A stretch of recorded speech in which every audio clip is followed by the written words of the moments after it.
Uma antologia de leituras das palavras de Deus Todo-Poderoso.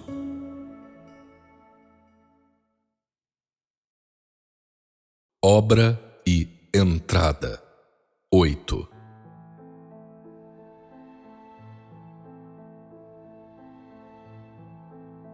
Eu tenho falado tantas vezes que a obra de Deus nos últimos dias tem o objetivo de alterar o espírito de cada pessoa, mudar a alma de cada pessoa, de modo que seu coração, que sofreu grande trauma, seja reformado, resgatando assim sua alma, que foi tão profundamente prejudicada pelo mal. Tem o objetivo de despertar o espírito das pessoas, derreter seu coração congelado e permitir que se rejuvenesça. Essa é a maior vontade de Deus. Deixe de falar de como a vida e as experiências do homem são elevadas ou profundas. Quando o coração das pessoas tiver sido despertado, quando tiver acordado de seus sonhos e conhecer muito bem o prejuízo causado pelo grande dragão vermelho, a obra do ministério de Deus terá sido concluída. O dia em que a obra de Deus está terminada é também o dia em que o homem inicia oficialmente a senda correta da crença em Deus. Nesse momento, o ministério de Deus terá chegado ao fim. A obra de Deus tornado carne terá terminada completamente, e o homem começará oficialmente a fazer o dever que deve fazer. Ele fará seu ministério. Esses são os passos da obra de Deus. Assim, vocês devem tatear por sua senda de entrada sobre o fundamento do conhecimento dessas coisas. Tudo isso é o que vocês devem compreender. A entrada do homem só vai melhorar quando mudanças tiverem ocorrido no fundo de seu coração, pois a obra de Deus é a salvação completa do homem, o homem que foi redimido, que ainda vive sob as forças das trevas e que nunca despertou, desse local de encontro de demônios. É para que o homem seja libertado de milênios de pecado e seja amado por Deus, derrubando completamente o grande dragão vermelho, estabelecendo o reino de Deus e trazendo descanso ao coração de Deus mais cedo. É para dar vazão, sem reserva, ao ódio que incha seu peito, para erradicar aqueles germes bolorentos, para permitir que vocês abandonem essa vida que não é diferente da de um boi ou de um cavalo, para que não sejam mais escravos, para que não sejam mais livremente pisoteados ou comandados pelo grande dragão vermelho. Vocês não farão mais parte dessa nação falida, já não pertencerão mais ao odioso grande dragão vermelho, já não serão mais escravizados por ele. O ninho dos demônios certamente será despedaçado por Deus e vocês estarão ao lado de Deus. Vocês pertencem a Deus e não pertencem a esse império de escravos. Há muito tempo Deus tem abominado essa sociedade obscura até os ossos. Ele range os dentes, desesperado para fincar os pés nessa velha serpente perversa e odiosa, de modo que nunca mais volte a se erguer e nunca mais volte a abusar do homem. Ele não perdoará suas ações do passado. Ele não tolerará seu engano do homem, e ele acertará as contas para cada um de seus pecados ao longo das eras. Deus não permitirá nem um pouco que o líder de todo o mal escape. Ele o destruirá completamente. Durante milhares de anos, essa tem sido a terra da imundície. É insuportavelmente suja, a miséria abunda, fantasmas correm desenfreados por toda parte, enganando e iludindo, fazendo acusações infundadas, sendo impiedosos e viciosos, pisoteando essa cidade fantasma e a deixando coberta de cadáveres.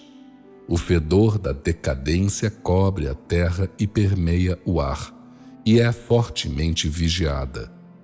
Quem é capaz de enxergar o mundo além dos céus? O diabo amarra firmemente todo o corpo do homem, apaga seus olhos e sela seus lábios com firmeza. O rei dos diabos tem causado alvoroço por vários milhares de anos até o dia de hoje, quando ainda mantém forte vigilância sobre a cidade fantasma, como se fosse um palácio de demônios impenetrável. Enquanto isso, essa matilha de cães de guarda observa com olhos ferozes, com um profundo medo de que Deus os pegue desprevenidos e os extermine, deixando-os sem um lugar de paz e felicidade. Como as pessoas de uma cidade fantasma tal como essa puderam um dia ter visto Deus? Alguma vez já desfrutaram do carinho e da amabilidade de Deus? Que apreciação têm elas das questões do mundo humano? Quem, entre elas, é capaz de compreender a vontade ávida de Deus? Portanto, não é de surpreender que Deus encarnado continue completamente escondido. Em uma sociedade obscura como essa, onde os demônios são impiedosos e desumanos, como o rei dos diabos, que mata pessoas sem piscar os olhos, poderia tolerar a existência de um Deus que é amável, bondoso e também santo? Como poderia aplaudir e comemorar a chegada de Deus? Lacaios, retribuem bondade com ódio, há muito desdenham de Deus, abusam de Deus, são selvagens ao extremo, não têm a menor consideração por Deus, saqueiam e pilham, perderam toda a consciência, contrariam toda consciência e tentam os inocentes à insensatez. Ancestrais dos antigos, líderes adorados, todos eles se opõem a Deus. Sua interferência deixou tudo sob o céu em estado de escuridão e caos. Liberdade religiosa, direitos e interesses legítimos dos cidadãos são todos truques para encobrir o pecado. Quem abraçou a obra de Deus? Quem entregou sua vida ou derramou seu sangue pela obra de Deus? Geração após geração, de pais a filhos, o homem escravizado tem escravizado Deus sem cerimônia. Como isso poderia não incitar fúria? Milhares de anos de ódio estão concentrados no coração. Milênios de pecaminosidade estão gravados no coração. Como isso poderia não inspirar aversão? Vingue Deus, elimine completamente seu inimigo. Não permita que ele continue a correr desenfreado. Não permita mais que ele cause tantos problemas quanto deseje. Agora é a hora. Desde muito o homem tem reunido toda a sua força, tem dedicado todos os seus esforços, tem pago cada preço para isto, para arrancar a face hedionda desse demônio e para permitir que as pessoas que foram cegadas e suportaram todo tipo de sofrimento e dificuldade se ergam de sua dor e deem as costas para esse velho diabo mau. Por que erguer um obstáculo assim tão impenetrável para a obra de Deus? Por que usar diversos truques para enganar o povo de Deus? Onde estão a verdadeira liberdade e os direitos e interesses legítimos? Onde está a justiça? Onde está o conforto? Onde está o calor? Por que usar esquemas ardilosos para enganar o povo de Deus? Por que usar força para suprimir a vinda de Deus? Por que não permitir que Deus circule livremente pela terra que Ele criou? por que perseguir Deus até que ele não tenha mais onde descansar a sua cabeça? Onde está o calor entre os homens? Onde estão as boas-vindas entre as pessoas? Por que causar um anseio tão desesperado em Deus? Por que fazer Deus clamar vez após outra? Por que forçar Deus a se preocupar com seu amado filho? Nesta sociedade obscura, por que seus cães de guarda deploráveis não permitem que Deus venha e vá livremente no meio do mundo que ele criou? Porque o homem não compreende, o homem que vive em meio à dor e sofrimento. Pelo bem de vocês, Deus suportou grande tormento. Com muita dor, ele concedeu seu amado filho, seu sangue e sua carne a vocês. Então, por que vocês ainda fazem vista grossa? À plena vista de todos, vocês rejeitam a chegada de Deus e recusam a amizade de Deus. Por que vocês são assim tão inescrupulosos? Estão dispostos a suportar as injustiças em uma sociedade obscura como essa?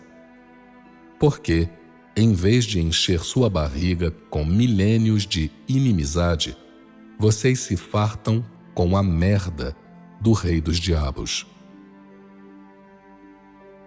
Quão grandes são os obstáculos à obra de Deus? Alguém algum dia soube? Com as pessoas enjauladas pelas cores supersticiosas enraizadas, quem é capaz de conhecer a verdadeira face de Deus? Com esse conhecimento cultural retrógrado, tão raso e absurdo, como poderiam entender plenamente as palavras faladas por Deus? Mesmo quando lhes falam cara a cara e alimentam boca a boca, como poderiam compreender?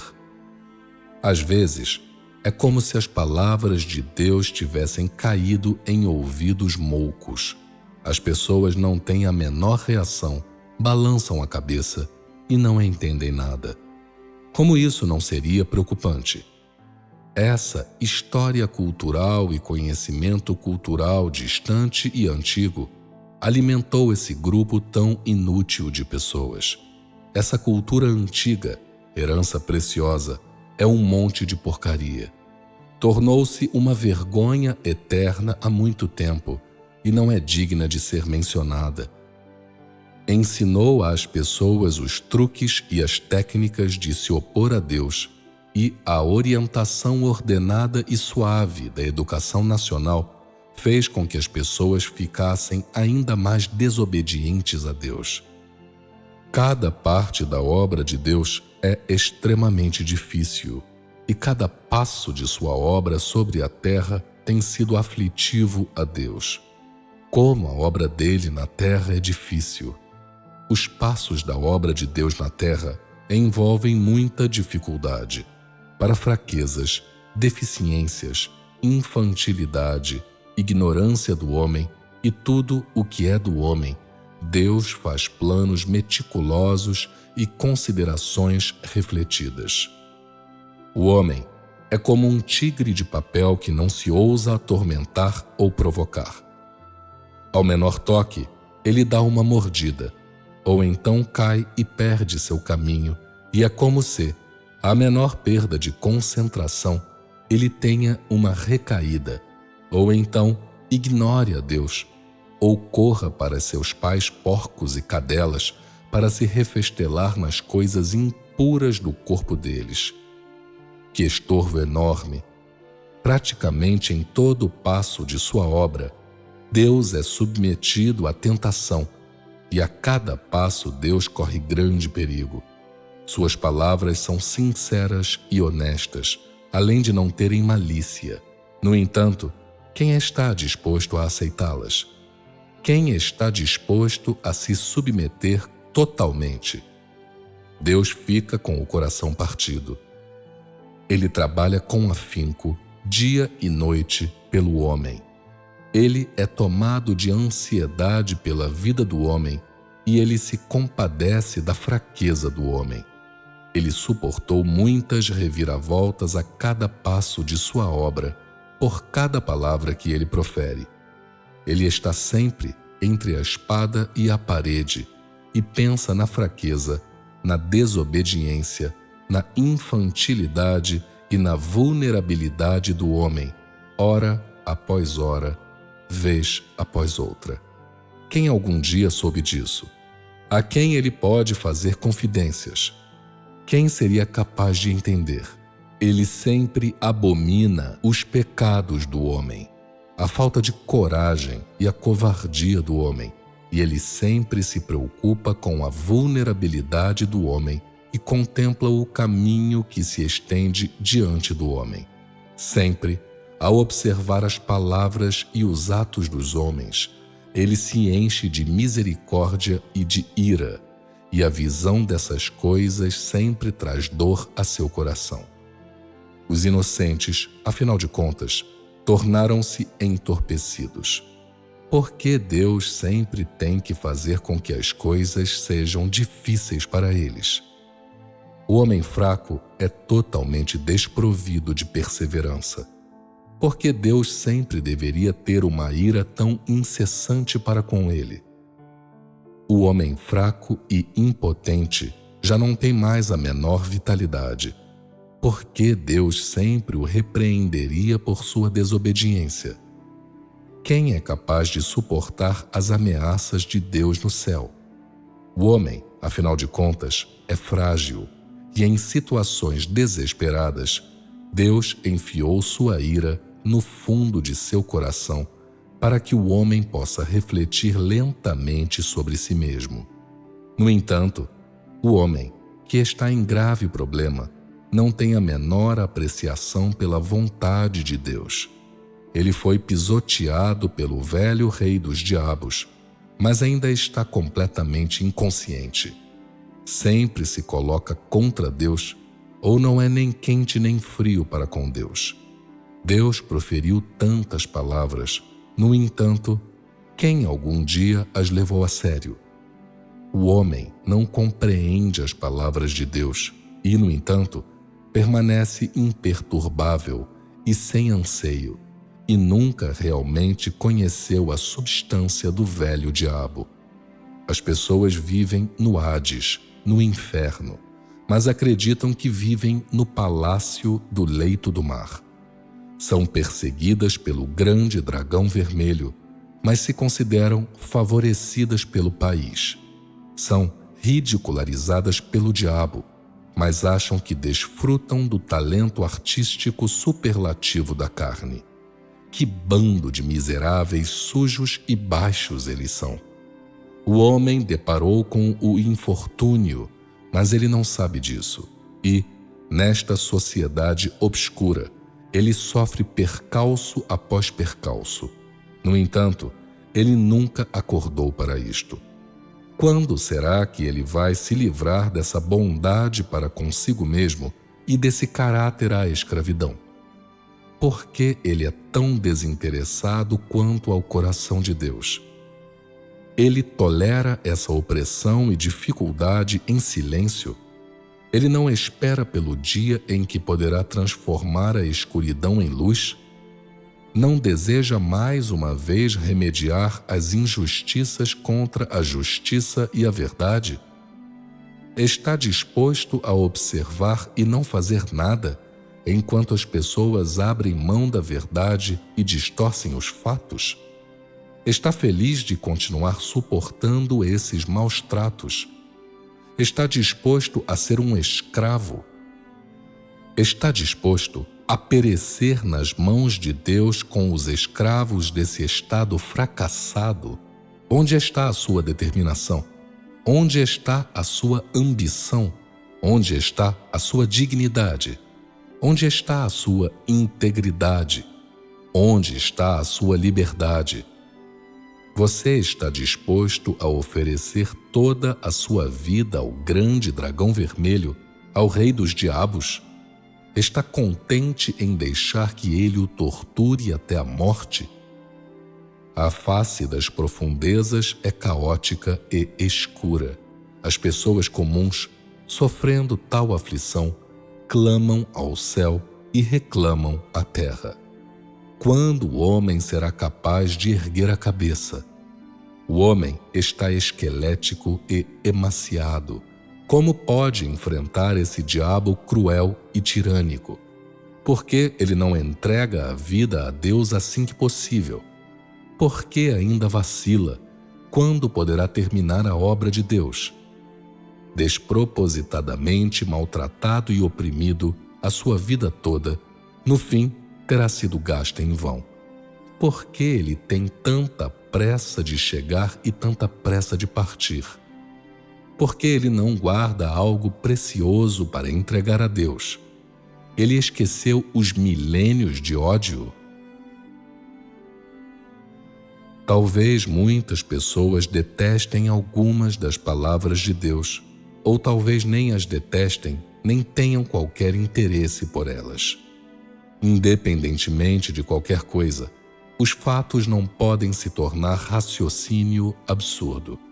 Ninguém pode proferir palavras que violem os fatos. Deus se tornou carne desta vez para fazer tal obra, para concluir a obra que ele ainda há de terminar, para levar esta era ao fim, para julgar esta era, para salvar os pecadores mais profundos do mundo do mar de aflição e os transformar completamente. Os judeus pregaram Deus à cruz e assim colocaram fim às viagens de Deus pela Judéia. Não muito depois, Deus apareceu entre os homens pessoalmente mais uma vez, discretamente chegando ao país do grande dragão vermelho.